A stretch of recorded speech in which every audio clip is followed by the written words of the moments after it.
We all belong outside.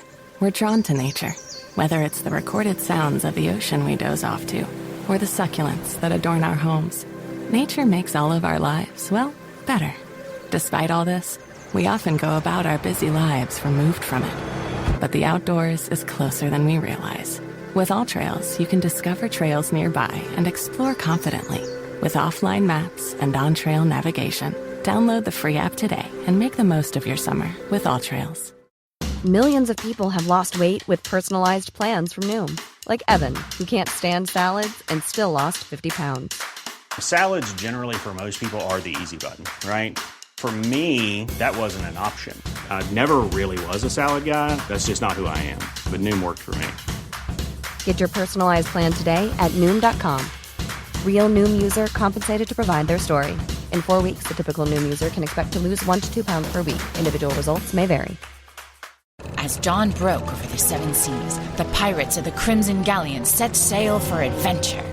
But there was one problem. Paperwork. Mountains of it. Filing, invoices, you name it. This work ain't fit for a pirate. Luckily, their captain had an idea. She used the smart buying tools on Amazon Business, so they could work more efficiently and get back to doing what they do best. I know, right? Amazon Business, your partner for smart business buying. Super real.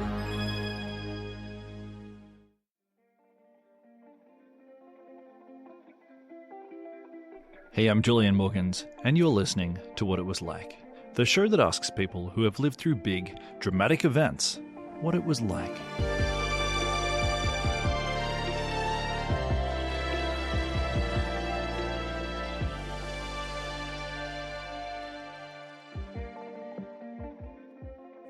So we've done a few serial killer stories, and just doing these stories has opened my eyes to the fact that these crimes, they kind of fit into genres. And I've been thinking about medical serial killers because that's a thing. It's a genre. In fact, Wikipedia has a whole page titled Medical Serial Killers, and it's this list of medical professionals who have been convicted of killing their patients. And if you go to this list, you check it out, there's 65 names in total, with a surprisingly equal ratio of women to men. And these men and these women, they come from all around the world. All right, this list, it stretches back to the 1850s, and some of them are doctors, some are nurses, some of them just worked in old people's homes. But all of them, the through line is that all of them have leveraged their unquestioned authority to administer medication, mostly intravenously, to kill the people in their care. And when you start clicking through these names, something that jumped out to me is how many of these killers have set records. So, for example, this guy named Roger Andermatt, I'm not sure if that's correct pronunciation, but he worked as a nurse, and by body count, he's the most prolific serial killer in Switzerland. Or in the UK, the most prolific serial killer was a doctor named Harold Shipman, and he chalked up an estimated 250 victims. But then, at the top of the pile, at the absolute top of the pyramid, one of, if not the single most prolifically bloodthirsty killer of all history, is an American man, and his name is Charles Cullen. So I'm just going to read out the top of the Wikipedia page on Charles Cullen because I think it sets the tone. And it says, Cullen, a nurse, murdered dozens, possibly hundreds of patients during a 16-year career spanning several New Jersey and Pennsylvania medical centers until his arrest in 2003. Researchers who are intimately involved in the case believe that Cullen may have murdered as many as 400 people. And I'm reading these pages just thinking, what the hell? What is it about the medical profession that allows serial killers to surreptitiously kill people in such large numbers for so many years without raising any questions? And I think today's guest is going to help us to answer that question. Today, I'm speaking with a woman named Amy Loughren, and she worked with Charles Cullen at the Somerset Medical Center in New Jersey. And they didn't just work together, they were best friends, until one day the police asked to speak with Amy. Amy's story later became a book called The Good Nurse, which was adapted into a Netflix film, and you might have seen it. But I really wanted to hear Amy's story in her own words. And I won't give away the details in this intro, but I just want to highlight something that you're about to hear, because this is something that regularly comes up on our show. And it's the way that bad things happen because seemingly good people do nothing. This is something I'm learning simply by hearing these stories. And it doesn't matter if the serial killer is a chemical, like on our episode about 3M, or it doesn't matter if the killer is actually just a captain's decision to steer a cargo ship into a hurricane, like we looked at in another episode. Often the worst outcomes are byproducts of people blindly following the status quo. Us humans, it just seems that we love to take the path of least resistance. We love to not talk about uncomfortable things. We love to keep our heads down, and we love to mind our own business and not make a fuss. And that instinct, in so many of our stories, that instinct paves the way to hell. And especially in the story that you're about to hear today. So now, I bring you Amy Loughren.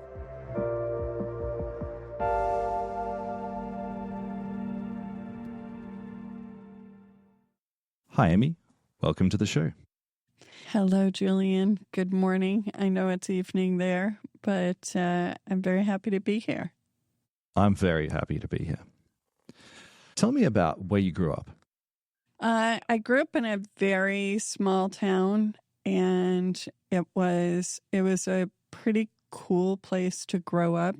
I had wonderful friends and had a very challenging home life, but my friends and just the way that I was able to navigate life kind of on my own in spite of what was happening at home, I think was what made me who I am today.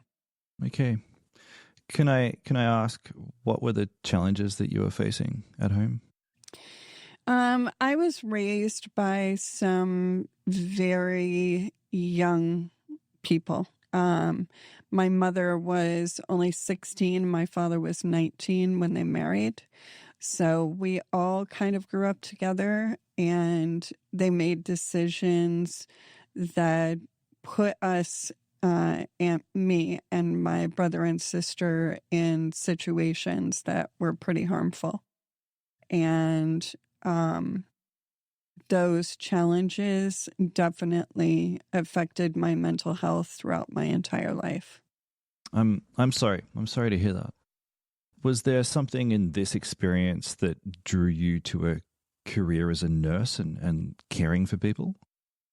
There were several things that drew me to becoming a nurse. When I first started working in the nursing home, I was helping the elderly. It was such a huge learning curve for me. I saw how vulnerable they were, and it reminded me of being vulnerable myself and no one protecting me as a child. So I felt compelled to go to nursing school so that I could save these people. Wow. So you went into nursing with a real personal crusade. You know, this was Yes. a personal mission. I did. I knew the second that I started my classes that this was the right path for me. Okay. Well, let's kind of like move through the chronology a bit here. How did you end up at Somerset Medical Center? I had worked as an ER nurse, ICU nurse for, I believe at that time, it was 11 years, 12 years. And I just felt like I needed something different because my children were young. And I only wanted to work weekends so that I could be home with them all week. And that's what brought me to New Jersey. So essentially, I would drive from upstate New York to New Jersey, which was about a 4-hour drive. Okay. That's a lot of driving. And I understand that you had a heart condition at this time. Can you tell me about that? I did. And I was diagnosed with an electrical cardiomyopathy and sick sinus syndrome, which does not have a very good outcome. And I could not stop working because my insurance was associated with my position. If I quit my position, I lost my insurance. So I had to keep working until we figured out what was going to happen with my heart and what particular procedures I was going to have to be able to save my life. That must have made working really hard. I had to work. I couldn't call out of work. And I had 2 children to support as well. I could not go on disability. Anyone with my particular diagnosis would be on disability, and I could not afford that. So I understand this is around the time that Charles Cullen first came into the picture. And at first he was kind of a good guy. You know, he looked out for you. Can you talk me through that? Yeah, we met at Somerset Medical Center where I was doing my my contracts. By this time, I was already into my second contract, and he was orienting right about the same time that I was really getting into starting to mentor the nurses there. And he was being oriented by a different nurse. And I just saw him. I saw him and I saw that he was listening to the nurse that was orienting him. And I knew that that particular nurse was not necessarily a great teacher. So I walked up to him and in confidence, I said, "Hey, if you really need to know anything, you know, I'm here for you, and I know you're new." And I could tell he was just very shy. And we just became fast friends. And we started confiding in each other. He was an extremely good nurse.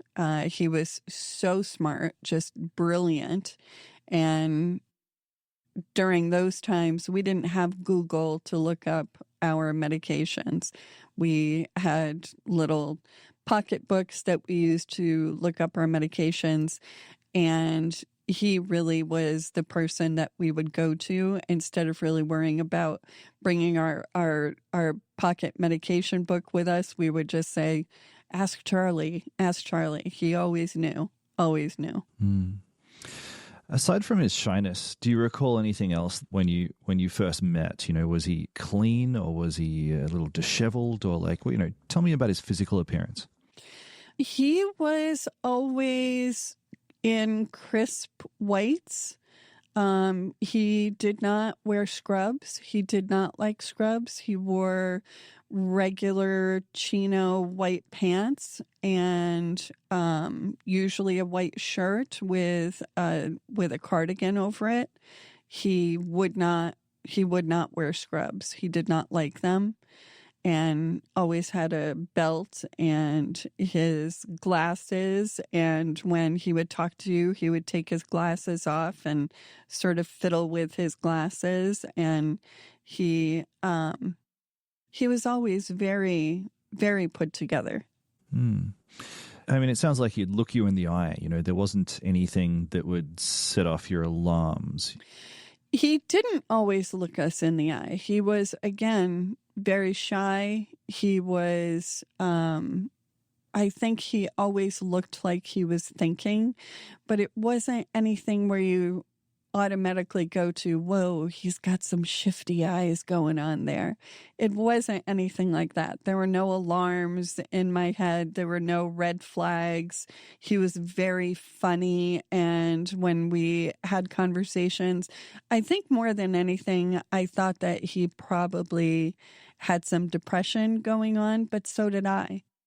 So he was really one of the only people that I confided in that I had a heart condition.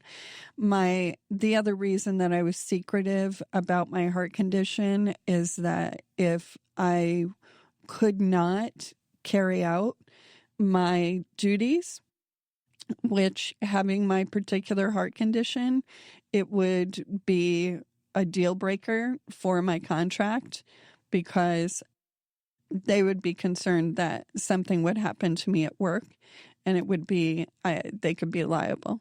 Okay. When you confided in Charles, you told him, I got to keep this together. It's for the sake of my kids. I can't lose my job. How was he helping? Oh, he would help in many ways. There were actually times where I would leave my medication. I wouldn't bring my medication with me to the floor. And there were a couple of times where that happened, where I went into atrial fib. I actually went into one of the empty rooms, and I hooked myself up to see if I was in one particular dysrhythmia, which means a different type of medication, or rapid atrial fib, and hooked myself up. And I didn't realize that it was showing up out on the monitors at the nurse's station. And he saw it, and he thought that it was an empty room. So why is there someone in rapid atrial fib in one of these rooms? And so he came in, and he said, "It's all good. What can I do for you?" And I said, "I do not have my medication with me." And he went and got some medication out of the medication dispensing machine for me and gave me medication so I could keep working that night. Was there like a clearance thing to get that medication, or you were just physically incapable of leaving the room at that point? He was trying to support me. I think it was more like I really didn't want to unhook myself at that moment. And once you take that medication, it takes about 20 minutes to set in. And I think that he just wanted to be the hero. Yeah. And as you guys became friends, what sort of conversations would you have? What would you talk about? We would talk about everything from our relationships to childcare. He had 2 young daughters as well, and he was divorced, and he was in a relationship that was quite volatile, but he would always make light of it, and he was just very self-deprecating. And he would talk about his relationship in such a funny way. It was very entertaining. But really, we talked about absolutely everything. There wasn't anything off the table for us. Was he funny? Very, very funny. He was, and very witty, sardonic humor. Okay. And did he laugh at your jokes? Everyone laughs at my jokes, of course. I can only reply to that with a laugh. Okay, I mean, this sounds like a really positive thing. I mean, I've also got to ask the question, he's a divorced dad and you're a single mom. Was there any romance? Charlie, I looked a lot different then. And let's just say I was the hot nurse. And Charlie, I think he knew his limitations. So he was kind of the geeky Mr. Rogers kind of nurse. No, I don't think that there was ever a thought in his mind. There was, however, this moment when I certainly was not doing well with relationships outside of the hospital. And I was just like, why can't I just find a nice guy like Charlie where we get along so well, and that I don't just have them in the friend zone? So yeah, there was that moment where it was like, gosh, maybe not it was just a very, very fleeting moment. Very fleeting moment. Yeah, it sounds like he ticked a few boxes on paper, but you weren't attracted to him. Not at all. Not at all. He was definitely in the friend zone. Yeah, yeah. I wonder how he felt about that. I don't know. I know that later on, I do think that he probably thought that there could have been, just because we were so close. But no, I think he knew his limitations. Okay. So, when you cast your mind back, are there any scenarios where you saw him behaving in ways that didn't add up? Did you see him doing anything that you thought was unprofessional or maybe even unethical? Yes. Yeah? There was one particular time that oh my gosh, I have nightmares about this still. I was at the nurse's station and I saw a patient on the monitor go into what's called VTAC, which is a dysrhythmia that you need to start CPR, you need to give them medication. It's considered a code blue, where we have to resuscitate this patient. So I essentially yelled out code blue in whatever room it was, and I was the first one there. Charlie was the first one there. I was the first one to come in the room after Charlie was there. And he was already giving her medication. And because I was in charge of the code team that night, I asked him, so what did you give her? Because we have to be documenting everything that we give during a code. It's just normal procedure. And he told me that he gave her lidocaine. Now, this normally would not be a big deal, except at that time, the American Heart Association had changed from giving people in VTAC lidocaine to giving them amiodarone as a first-line drug. And this was not a wrong thing to do, him giving this lidocaine. It was just, I just remember turning my head a bit and thinking, why would he use lidocaine as a first-line drug when he is so brilliant and he knows that amiodarone is the drug that we should be giving? But because I trusted him so much, I thought there's got to be a reason. Maybe he didn't have amiodarone in the code cart. It was one of those moments where I thought, that's interesting. And if it had been anyone else, I would have really questioned them. But because I trusted him so much and he was so brilliant, I didn't question it. And we continued this code, continued using the lidocaine until the resident came in, the doctor came in, and I was in charge of the code. So I gave him the rundown that we had given lidocaine, and he said, who the fuck gave lidocaine to this patient? And I said, I'm the code leader. I gave lidocaine.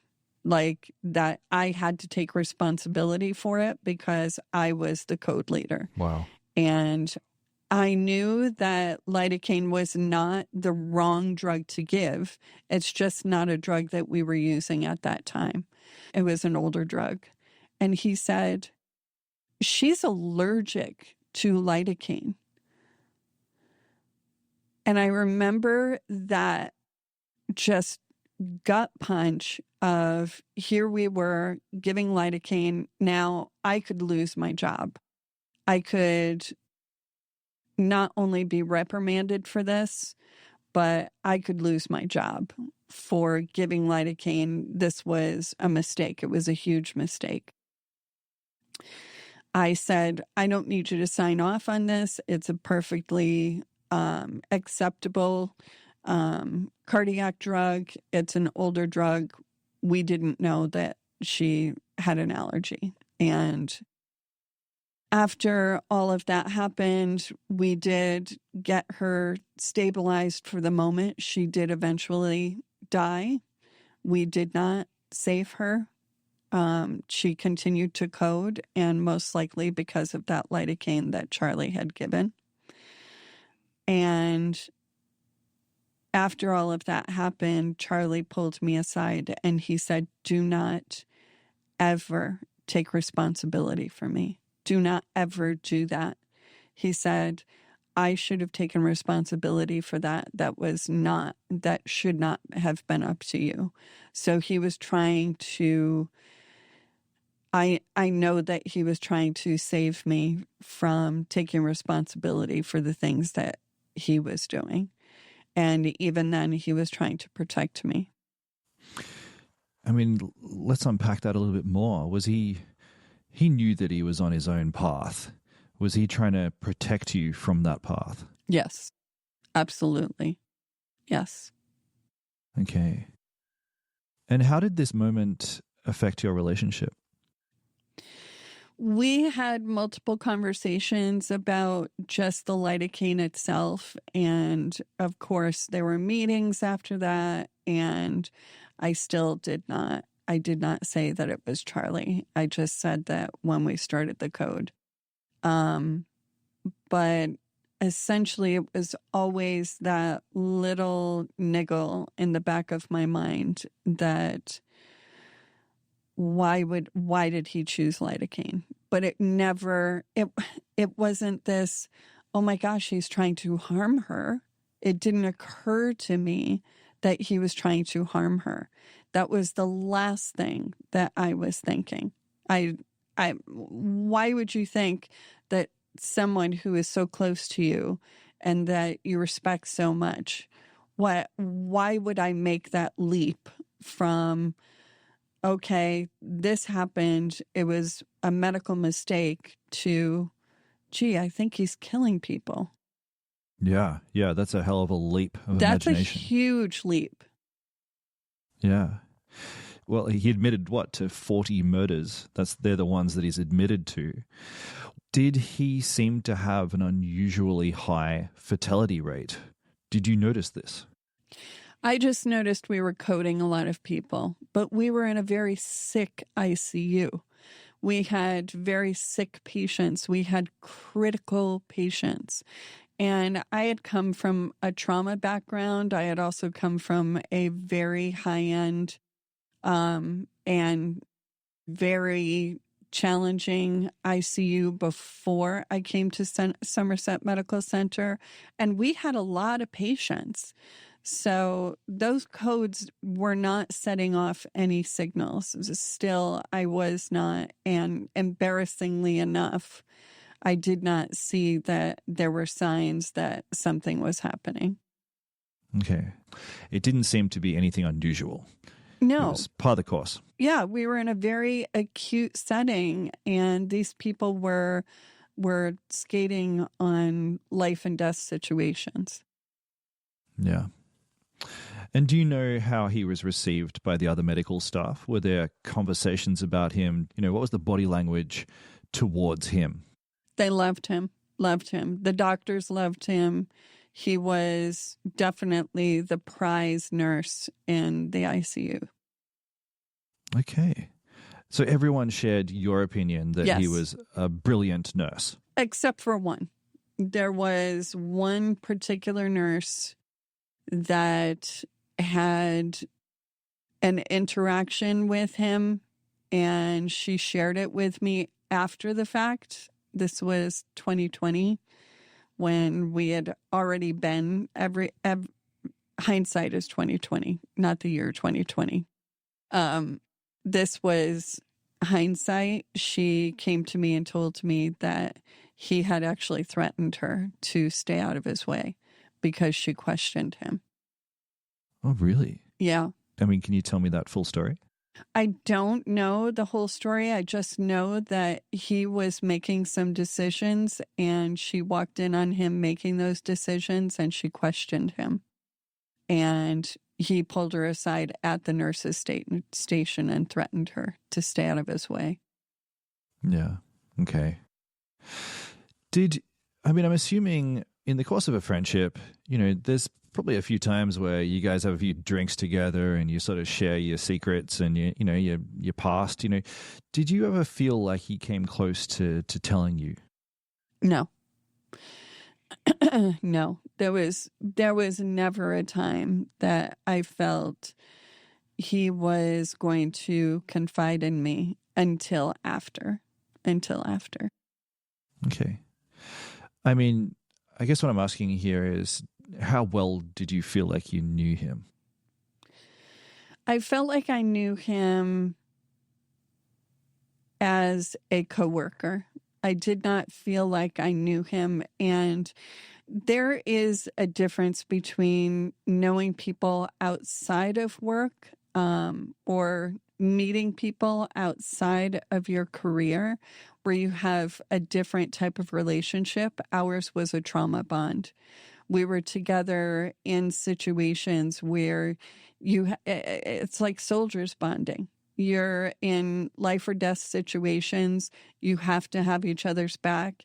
You have to trust each other. And it was a deeper bond than someone that I would have known outside of my career. Wow.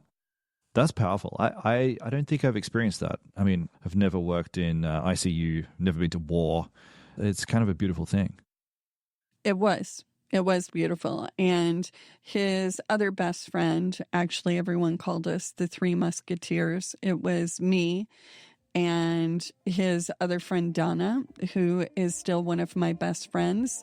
Talking about trauma bonding, we trauma bonded over Charlie as well. Hey, so we're just going to stop here for a quick ad break, but stick around because we'll be right back with more What It Was Like.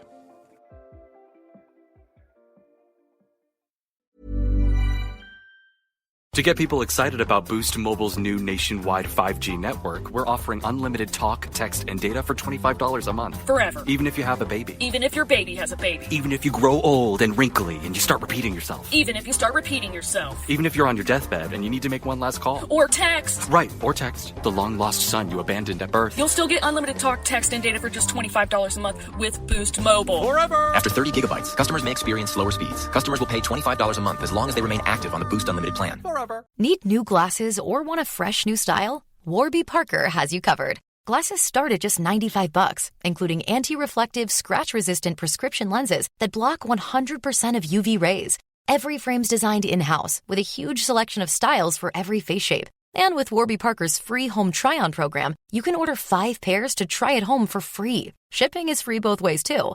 Go to warbyparker.com/covered to try 5 pairs of frames at home for free. warbyparker.com/covered.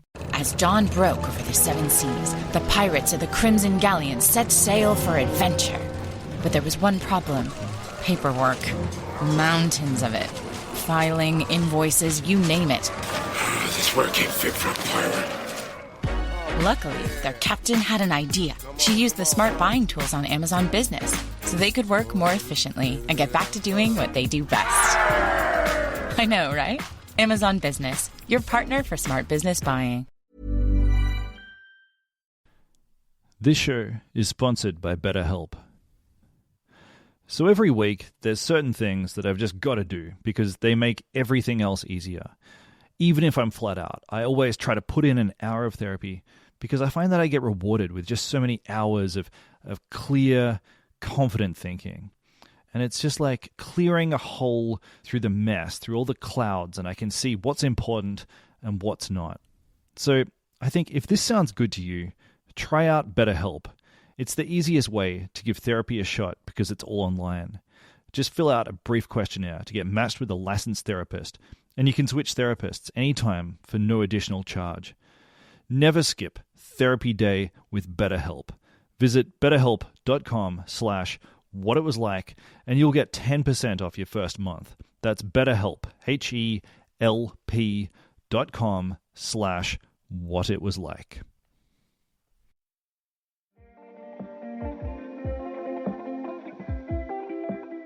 So tell me about the point at which this sort of escalated. I understand the FBI got involved. It was actually right around Halloween. I got a call from a friend from work that said that Charlie had been fired. And I was devastated, just devastated. Partially because he was one of the only people that knew how sick I was. Well, he was the only person that knew how sick I was. And he helped me at work. And I knew at that point, I was in deep shit because I knew that I did not have my partner anymore. And I did not know how I was going to handle being at work without him. So selfishly, I was concerned about myself. And then there was this fear that if they could fire the best nurse that we have there, no one is safe. No one is safe.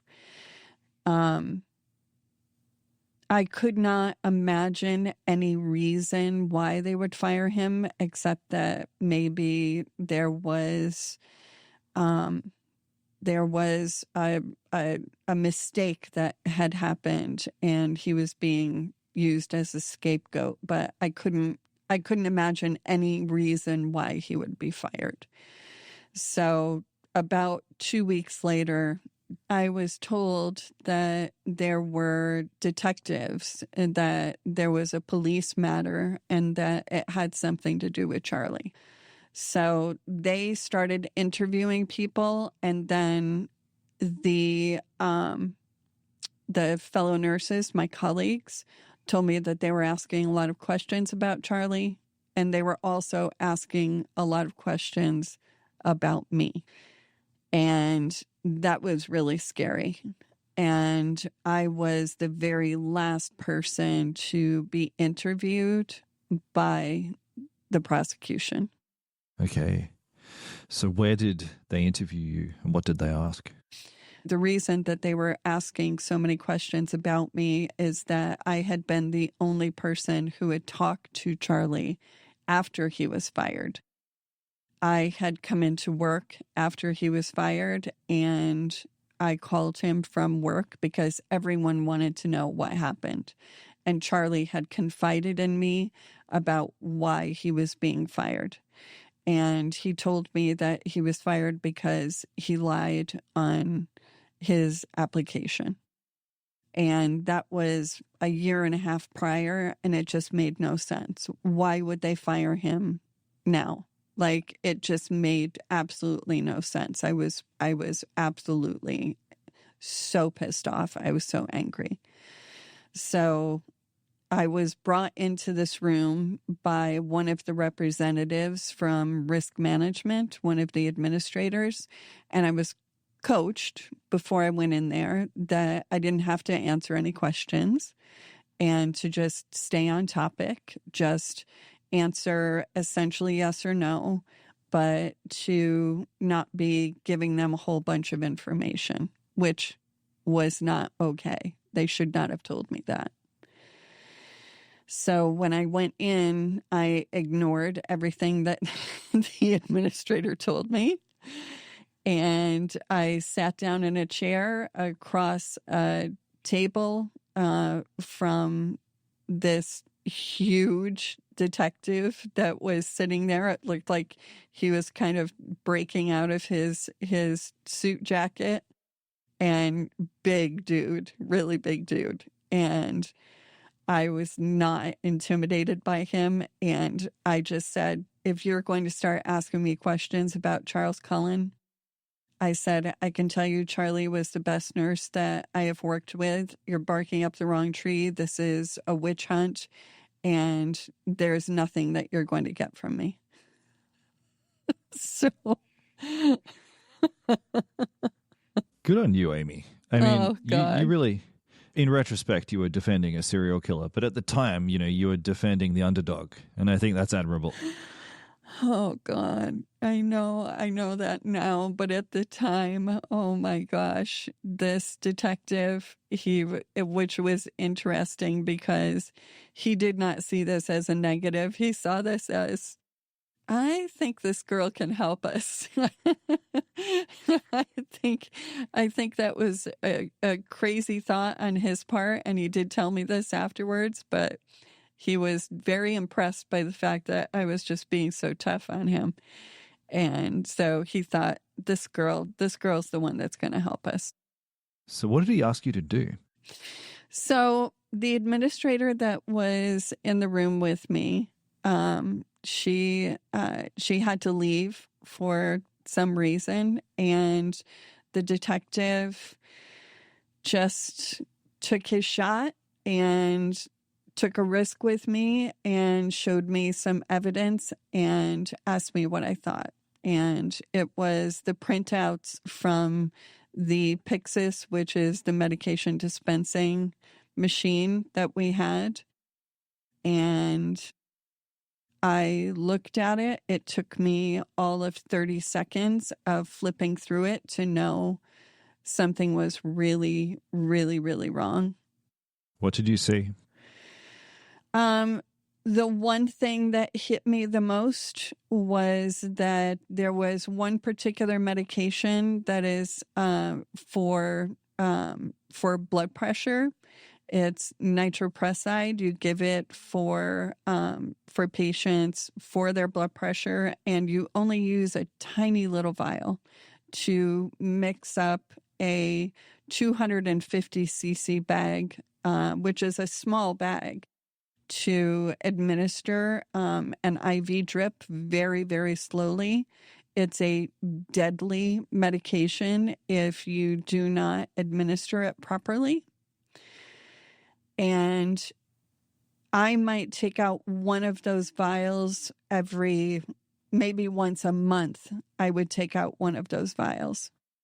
He had taken 12 of them out in one pull.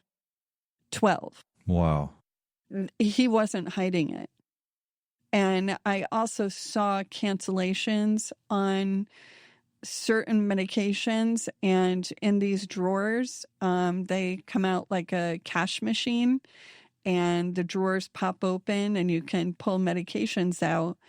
And I saw that he was pulling out every single night. He was pulling out mouthwash, something simple as A&D ointment, toothpaste. Right next to those are deadly medications such as digoxin and insulin. You wouldn't know that unless you knew the Pyxis machine itself.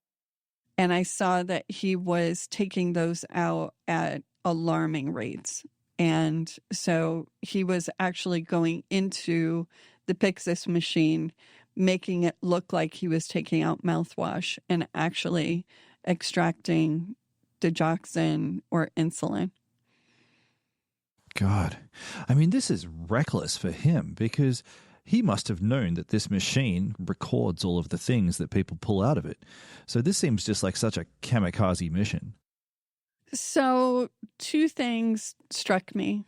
Number one is that if the pharmacists didn't see this, then there's something terribly wrong. Why are they not seeing this? Why are they not picking up on this? This is so obvious to me. And the second terrifying thing was, if I know this and I see this, then the administrators or the people that are now going through all of his records had to have seen this. And they know. And so I was really, really scared. It felt like I was going to pass out. It was this intense moment, just like you see in the movies.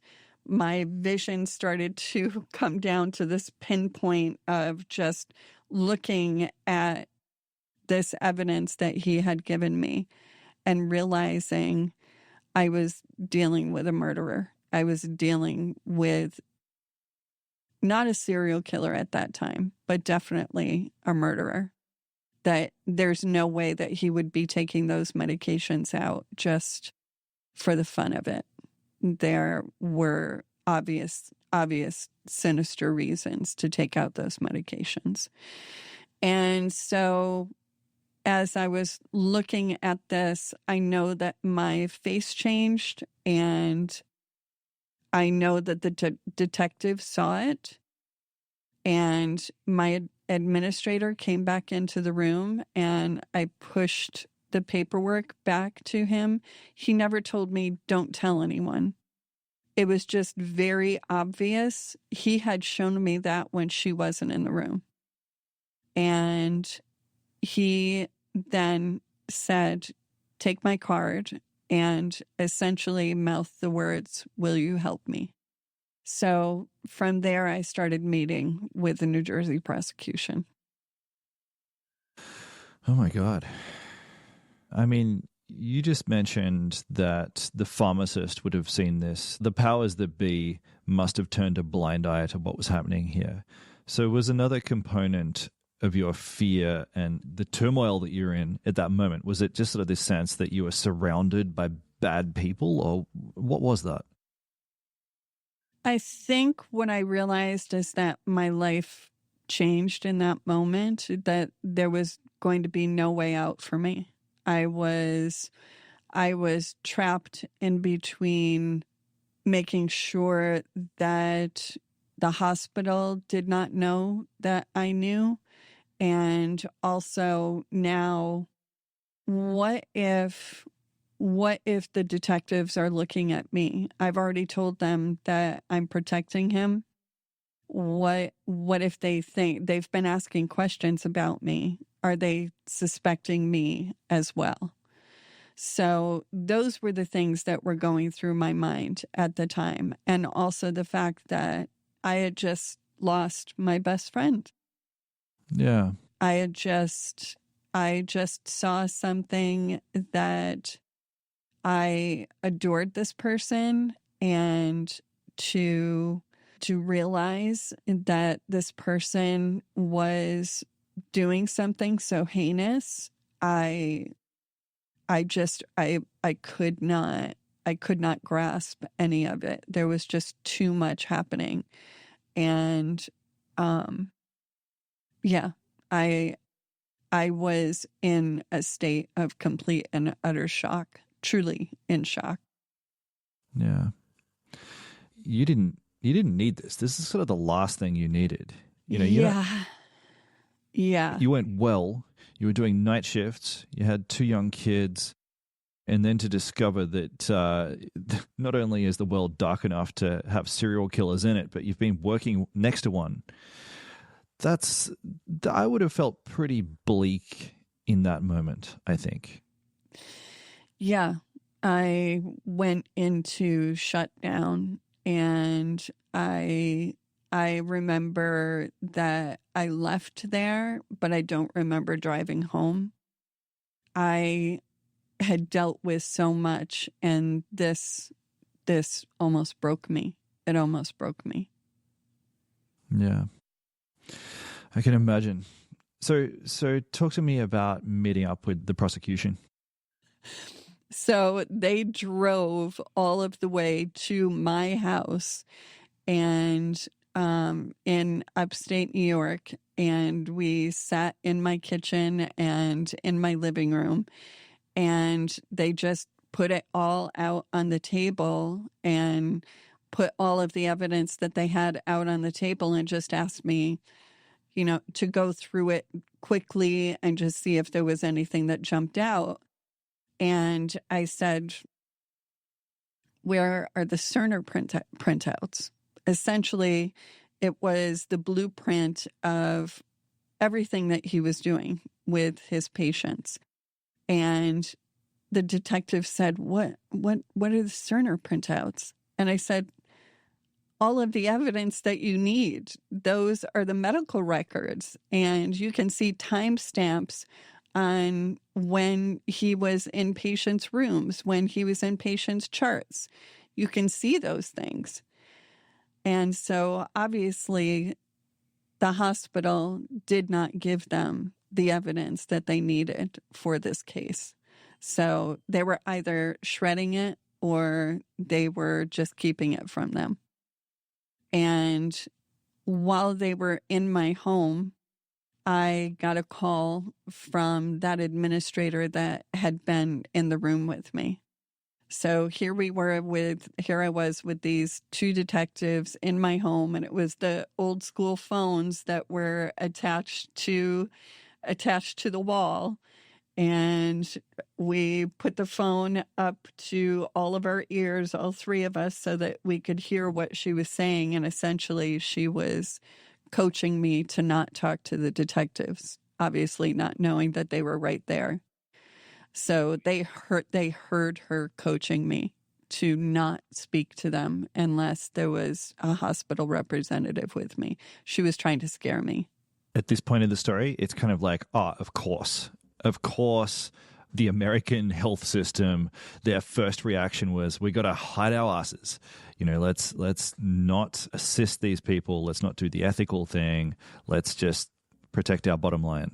And that's exactly what was happening. And as much as, yes, Charlie is mentally ill, but how mentally ill are these people who would cover up something like this? How mentally ill do you have to be that your position at the hospital is more important than saving patients? That's just mental illness. They were just as bad as him. Yeah, and I understand that he'd been pinballing between a whole bunch of different hospitals for years. I did not realize that until I was in the investigation. I knew that he had worked at other hospitals, obviously, but as far as I found out, there were at least 5 hospitals that knew. They knew and sent him to the next hospital. My God, that is so depressing to know 5. 5. If I had to put a number on it, I'd have thought that, it's sort of, I don't know, at least 1 in 3 will have someone willing to stand up for what was right. But 5 without anything happening, it just suggests that the average person is a sort of spineless coward who's willing to just, it's like it's the Catholic priest thing. It's like, this guy, he's causing us problems. Just shuffle him on. Yes, exactly. Well, the Catholic priest thing, a little bit different because it wasn't about capitalism. Maybe it was, but these hospitals, it was capitalism at its worst. Yeah, okay. I understand that they asked you to wear a wire. Can you talk me through that? So we had been recording telephone calls between Charlie and I, and had gotten a few things, but certainly not enough. But we were getting closer, and I was very, I was adamant that we take it slowly so that he was not thinking that I was asking too much of him. And then Charlie called me out of the blue at home and told me that he had gotten another job. So that terrified me, and I went into a panic and called the detectives to tell them that Charlie now had a job and he was going to start working. And that was when they came back to me and said, we have to ramp this up. We need a confession, and we need the smoking gun. We need a confession. And we don't have a smoking gun right now. So they asked me if I would meet with him and wear a wire. And at first I said yes. And then I was more concerned about what was this going to really mean for me. And I was really afraid because I was going to have to be out in public with him. And there were already newspapers that were following him around, taking his picture, because it had gotten out that there was a potential serial killer from Somerset, and they had his name. And this was something that I really had to think about deeply, is, can I do this? And then I thought, this guy's murdering people. Like, of course I'm going to do this. Of course I am. I went from, 3 seconds of thinking, holy shit, what does this mean for me? To let's get him. We need to get him. And so, yes, they wired me up. They were a little bit concerned. When I had to go into the tech area to be wired, the tech actually, I had just a tank top on, and I had the incision, the scar, a recent scar from where I ended up having to have a pacemaker placed. And when the tech saw it, he said, we can't hook her up. We're not going to hook her up because we don't know what this is going to do. There's electrical wires that are going to be on her. So I was like, it's fine. I'm fine. And that was the first time that the detectives found out that I was actually suffering from a deadly disease while I was going through this, and with all of the stress of that. And they were like, you're not going in. We're going to do this another way. And I said, no, I'm going in. We're doing this. We're already here. We're going to do this. We're going to get him. Wow. So I met with him at a restaurant, and there were undercover. Let's take this one slowly. What sort of restaurant was it? How was he behaving? What was his body language? It was a regular kind of pub where you can get something to eat, have a beer, and we were sitting in a booth together. One of the things that I remember is that he brought with him newspaper articles that he wanted to show me. He was proud, very, very proud that he was in these newspaper articles. And he was in the New York Times. He was in the New Jersey Ledger. And he wanted to show me. He was excited to share something that, look at me, I am now famous. Well, infamous. And it gave me the in to start talking to him about what they were accusing him of. At first, this was a jovial meeting. It was fun. We were just talking about work and just sort of just talking about normal things. How are your kids? How have you been dealing with all of this? What's your new job supposed to be like? And just talking and chatting until I used those newspaper articles to confront him. And I said, Charlie, I have been a nurse. I believe at that time I had been a nurse for almost 16 years. And I said, within those 16 years, no one has ever accused me of doing something to patients. And here you are being accused by multiple hospitals. And I know you did this.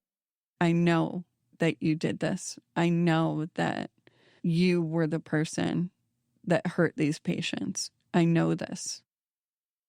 And he went from this very sweet guy to what I call the murderer.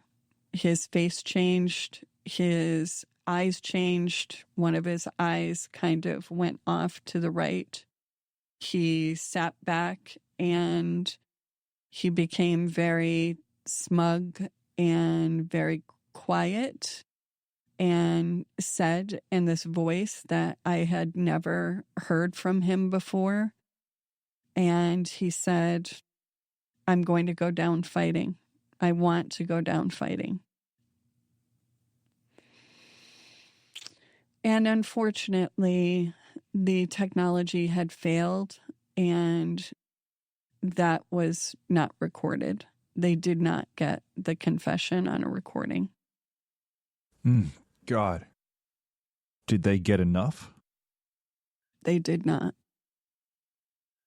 They arrested him right as he was walking out of the restaurant, and they took him in, and they kept him in a holding cell for a couple of days, and he would not speak, literally would not speak, wouldn't eat, and was mostly just curled up in a fetal position for the couple of days. And then I got a call from one of the detectives. I thought it was over. I thought, I got a confession. This is over. We're done. I don't have to do this ever again. And they called me and said, we need you to come back in. And the technology failed. We did not get enough of a confession out of him. Ugh. So I had to go back in. So they brought me into the prosecution's offices and brought him over to talk to me. And we were in this room together. It was obviously wired up. There were cameras, and there was no way that I was leaving that room without a full confession. And we talked, and it was just a normal conversation. And I just said, you get to be the hero today. What if they're suspecting me? You know, what if you end up going through this trial and they have to drag your family through everything? You get to be the hero today, and just, you get to essentially save me from having to go through as much as I'm going through already. And so he confessed. He confessed at that time to injecting one of the patients that they were investigating him for, Father Gall. And he admitted to injecting him with digoxin to kill him. Did he say that, in a way that indicated any remorse or embarrassment? No. He's never given any indication that he has remorse. No.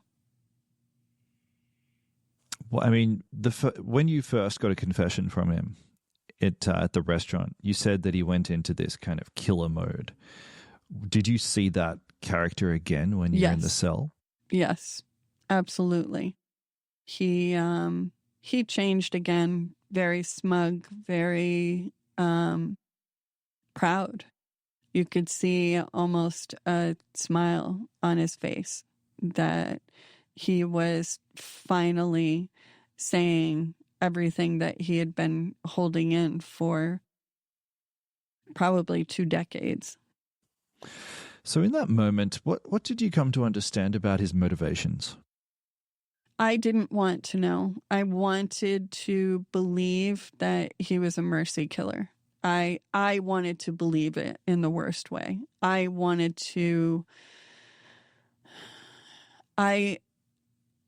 just needed to be in denial. I had to be. For the longest time, I had to be.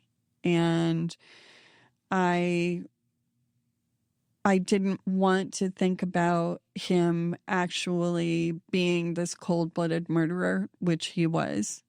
I wanted to think about him as my friend Charlie. I wanted to also decrease my own guilt because I didn't see it sooner. And I didn't want to face it. I just didn't. And it took me a long, long time to get to that point. Yeah, I can imagine. And can I ask where have you landed now? I know that Charles Cullen is a cold-blooded murderer. I know that there's probably two of him. I think after visiting him in prison, I have realized that perhaps the person that he was with me was the person he was pretending to be, that he was pretending to be this kind and loving person, and that the murderer may be his primary personality. And I think also coming to the realization that it is possible that it was between 400 and 1,000 people, and there were many professionals that have studied this, and how many times he killed while he was working with me at Somerset Medical Center, and how many people he tried to kill. It's in upwards of 400 people. That is just crazy. Do you still have any contact with him? I do not. After the book The Good Nurse came out and he really understood the depth of how much I worked with the New Jersey prosecution, we haven't spoken since. Okay. Yeah. So in the weeks and months and the years after, I understand that you went through a period of sort of self-reflection and, a bit of learning, a bit of change. Can you tell me about that? Well, I went on a quest to really understand why there was something dark enough in me to befriend a serial killer. I went straight to, what is it with me? What was wrong with me? And that quest took me on a worldwide search for helping my own mental health. And since then, learning about not just talk therapy and traditional therapies, but I've learned about non-traditional therapies and how they can really help people. And because I was able to help myself. And I grew up without anyone protecting me. And then I went on that quest alone. And now what I do is help other people understand that they don't need protection, that they really are perfect just the way that they are, and give them coping strategies for where they are on their journey. Okay, and I might be imagining this, but it seems to me that you're suggesting that one of the things that enabled you to befriend a serial killer was this desire, you've got this innate desire to protect people and nurture them. Was this something that you discovered about yourself? I know that the reason I was able to get a confession out of the most prolific serial killer in history was because I did want to protect him, and I did protect him, and I did show him love, and I did show him genuine care that was real. And perhaps that was the only time that he really felt love from anyone. Yeah. I mean, it's such a sad story on so many levels. The fact that he felt like that as well, it's awful. Yeah. Yeah. Tell me about your work these days, because I understand that a lot of people in your position would have tried to really compartmentalize, put this away in a little box and just turn their back on it. But it seems to me like you've really incorporated this experience into your life, and it's become part of your story. And yeah, sort of talk to me about how you've built on that. So I am running retreats and webinars that are specific for the mental health of healthcare workers, because 20 years ago, no one was talking about PTSD in healthcare workers and cumulative trauma. And I don't want people to go through that alone like I did.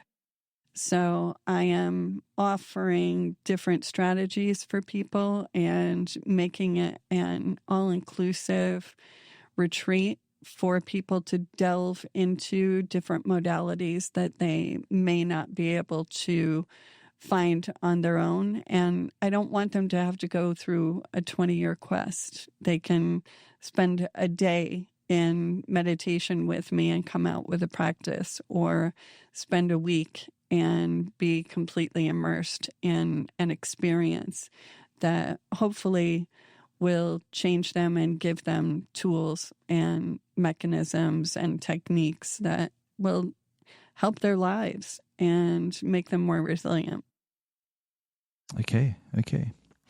And just to wrap this one up, it feels to me like you've seen some of the worst of humanity, and yet you seem to be doing a lot of work that's focused on positivity and sort of looking at the light.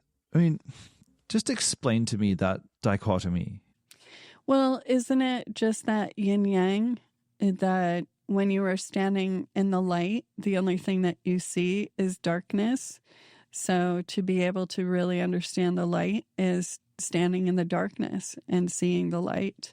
There is no difference. And it is, for me, I am grateful for the darkness that I had, because it did lead me on this path that is now beautiful. Not that it wasn't then. Even darkness can be beautiful, but it's the shadows that help us understand the light. Yeah. Did this experience lower your estimation of the human race? No, not at all.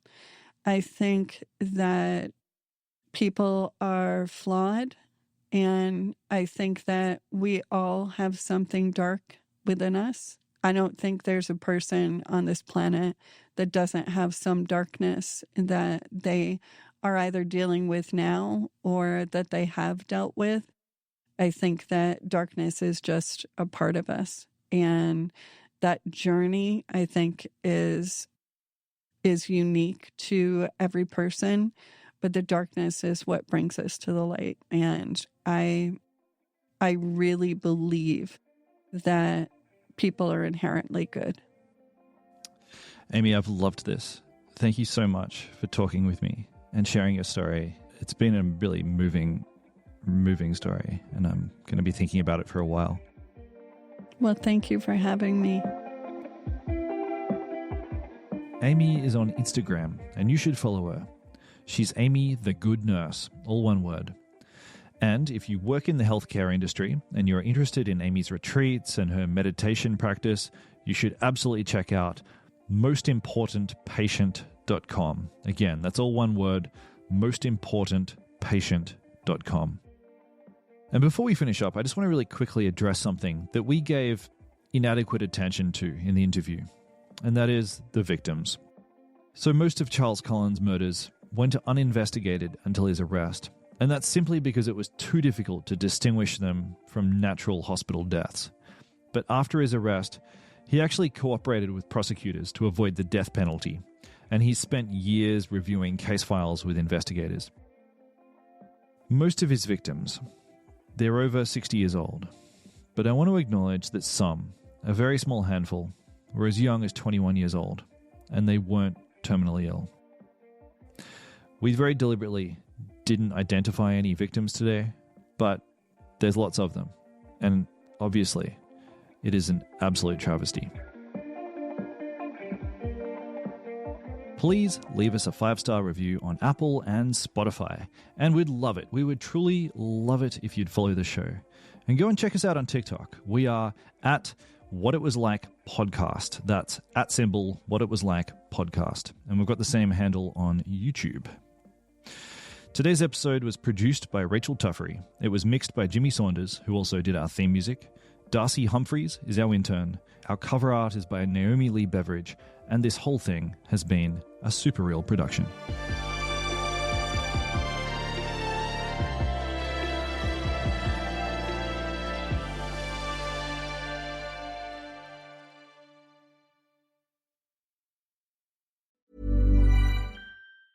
To make switching to the new Boost Mobile risk-free, we're offering a 30-day money-back guarantee. So why wouldn't you switch from Verizon or T-Mobile? Because you have nothing to lose. Boost Mobile is offering a 30-day money-back guarantee. No, I asked why wouldn't you switch from Verizon or T-Mobile? Oh. Wouldn't.